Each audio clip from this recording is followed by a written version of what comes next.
Shalom Bapak Ibu Saudara yang terkasih di dalam Tuhan Yesus. Saya bersyukur saat ini boleh kembali menyapa saudara sekalian dimanapun saudara berada. Saya percaya hari ini kita senantiasa dalam pemeliharaan dan perlindungan Tuhan kita Yesus Kristus. Sebelum kita mendengarkan kebenaran firman Tuhan pagi ini, mari kita mempersiapkan hati kita dengan berdoa. Segala puji dan syukur kami naikkan ke hadapan-Mu ya Tuhan, Allah pencipta langit dan bumi, Allah yang kami kenal dan kami sembah di dalam nama Tuhan kami Yesus Kristus. Kami percaya setiap kesempatan yang Tuhan beri adalah anugerah yang Tuhan sediakan, agar kami terus mengalami pertumbuhan iman di dalam Engkau. Saat ini kami mau mendengar firman-Mu ya Tuhan. Berbicaralah kepada setiap kami secara pribadi. Terima kasih ya Tuhan, di dalam nama Tuhan Yesus kami berdoa. Amin.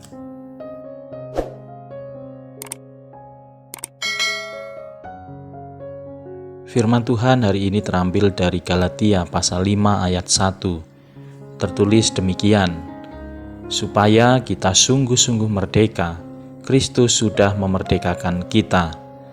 Karena itu, berdirilah teguh dan jangan mau lagi dikenakan kuk perhambaan. Amin. Merdeka, merdeka, merdeka. Itulah sorak-sorai yang terdengar 76 tahun yang lalu di seluruh penjuru tanah air tercinta kita Indonesia. Ada banyak pertempuran yang terjadi di bangsa Indonesia dalam merebut kemerdekaan dari tangan penjajah. Tetapi ada sebuah yel-yel yang ditulis di tembok-tembok, dan setiap kali mereka bertemu, mereka memperkatakan yel-yel itu satu sama lain. Walau bukan dengan kekuatan senjata dan hanya menggunakan bambu runcing, tetapi ada sebuah kekuatan dan semangat yang luar biasa. Dengan yel-yel ini mereka merebut kemerdekaan dari tangan penjajah. Isi yel-yel itu ialah merdeka atau mati. Saudara yang dikasihi Tuhan, merdeka berarti bebas. Bebas menentukan nasib bangsa kita sendiri tanpa tekanan dari pihak manapun.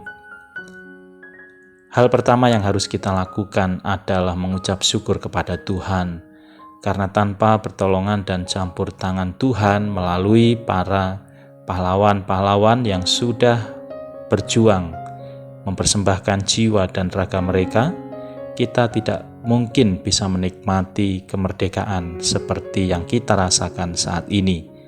Pertanyaannya sekarang ialah, apakah kita benar-benar menikmati kemerdekaan yang sejati di dalam hidup kita? Secara lahiriah, kita memang telah terbebas dari penjajahan bangsa lain. Namun di dalam hal rohani, apakah kita sudah benar-benar merdeka atau masih berada di dalam penjajahan? Sebagai orang Kristen, kita patut mengucap syukur. Oleh karena pengorbanan Kristus di atas kayu salib, kita beroleh pengampunan dosa. Firman Tuhan berkata, "Kamu telah dimerdekakan dari dosa dan menjadi hamba kebenaran." Kita tidak lagi menjadi hamba atau budak dosa, melainkan menjadi hamba kebenaran.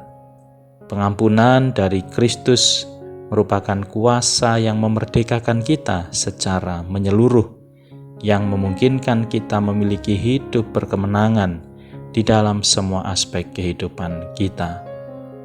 Tetapi kita juga perlu memperhatikan, di luar sana masih banyak orang-orang yang hidup di dalam belenggu dan diperbudak oleh kuasa dosa. Mereka masih berada di bawah tipu daya iblis dan tipu daya dunia.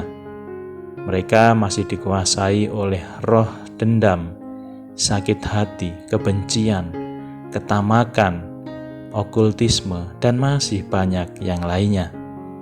Kita telah dimerdekakan oleh Kristus dari kuasa dosa.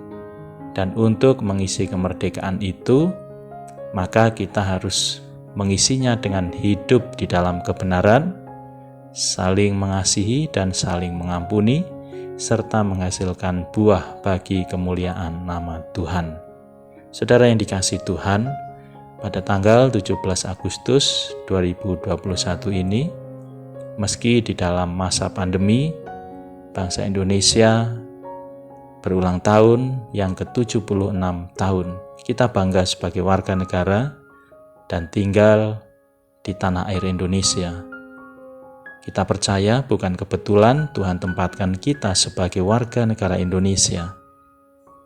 Kita yakin bahwa Tuhan menempatkan kita supaya kita boleh menjadi berkat, terus mendoakan dan berkarya bagi bangsa kita, sehingga bangsa kita boleh mengalami pemulihan yang luar biasa. Amin. Saudara yang dikasihi Tuhan, mari kita berdoa. Bapa yang baik, terima kasih atas kebenaran firman yang boleh kami dengar hari ini. Kami percaya ya Tuhan, hidup kami adalah hidup untuk melakukan kehendak Tuhan dan memberi buah yang nyata di dalam kehidupan kami di dunia ini. Terima kasih ya Tuhan, kami mau menyerahkan kehidupan dan pergumulan kami masing-masing dimanapun kami berada saat ini.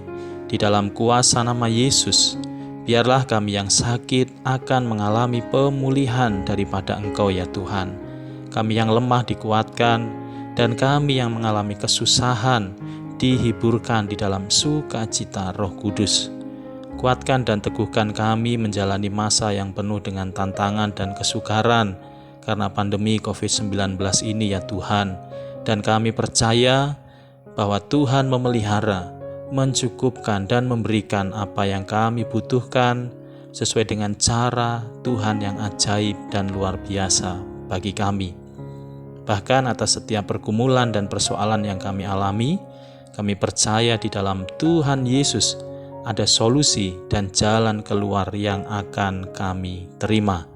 Terima kasih Tuhan, kami serahkan setiap kehidupan, pekerjaan, pelayanan, dan karya kami sepanjang hari ini ke dalam tangan pimpinan dan penyertaan Tuhan.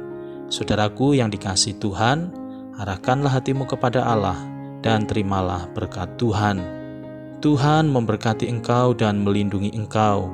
Tuhan menyinari engkau dengan wajah-Nya dan memberi engkau kasih karunia.